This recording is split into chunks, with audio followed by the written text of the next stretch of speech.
മഹബ്ബത്തു റസൂലില്ലാഹ് സ്വല്ലല്ലാഹു അലൈഹി വസല്ലമ തങ്ങളോടുള്ള മഹബ്ബത്താണ്.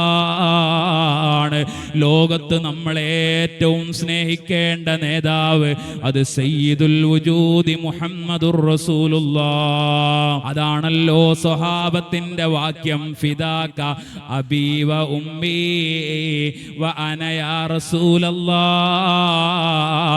നബിയേ, ഞാനും എൻ്റെ ഉമ്മയും ഉപ്പയും അങ്ങേക്ക് ദണ്ഡമാണു നബിയേ, അങ്ങേക്ക് സമർപ്പിക്കുന്നു നബിയേ.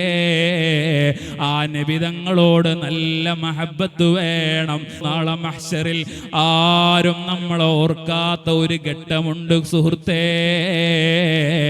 ഉമ്മ സ്വന്തം നൊന്ത് പ്രസവിച്ച മകനെ മറന്നുപോകുന്ന രംഗമല്ലേ, ഉപ്പ മകനെ മറന്നുപോകുന്ന രംഗമല്ലേ.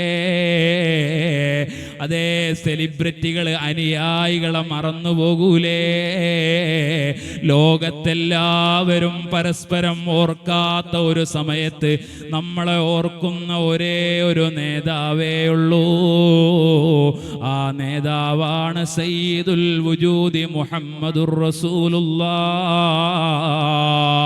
സ്വല്ലല്ലാഹു അലൈഹി വസല്ലമ തങ്ങളോട് നല്ല മഹബ്ബത്ത് വേണം. അത് നമ്മുടെ ഖൽബിൽ വേണം. അതിന് റസൂലുള്ളാഹിനെ കുറിച്ച് നന്നായി പഠിക്കണം. നബി തങ്ങളുടെ ജീവിത വഴികളെ പഠിക്കണം. സീറ നന്നായി വായിക്കണം. ഉസ്താദുമാരുടെ വയതുകൾ കേൾക്കണം, പ്രഭാഷണങ്ങൾ കേൾക്കണം. യൂട്യൂബിലുള്ള നല്ല നല്ല വീഡിയോകൾ കേട്ടുകൊണ്ട് റസൂലുള്ളാഹിനെ കുറിച്ചുള്ള ഇൽമ് നന്നായി വർദ്ധിപ്പിക്കണം.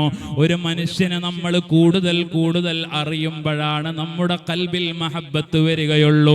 നബിതങ്ങളുമായി ബന്ധപ്പെട്ടതിനെയെല്ലാം നന്നായി സ്നേഹിക്കണം, അതിനെയെല്ലാം നന്നായി ബഹുമാനിക്കണം.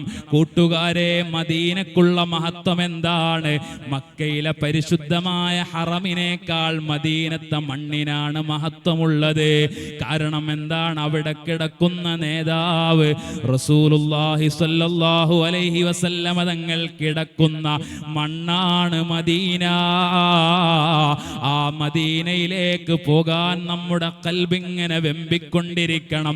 ഇന്നല്ലെങ്കിൽ നാളെ എനിക്ക് റസൂലുള്ളാഹിന്റെ ആ മുവാജഹത്തു ശരീഫയിൽ നിന്നുകൊണ്ട് അസ്സലാത്തു വസ്സലാമു അലൈക യാ റസൂലല്ലാഹ് എന്ന് പറയാൻ നമുക്ക് തൗഫീഖ് നൽകണേ അല്ലാഹ്. ഞങ്ങൾക്കൊരുപാട് തവണ ഞങ്ങളുടെ മൗത്തിന് മുമ്പായി റസൂലുള്ള കിടക്കുന്ന മദീനയിലെത്താൻ നീ തൗഫീഖ് നൽകണേ അല്ലാഹ്.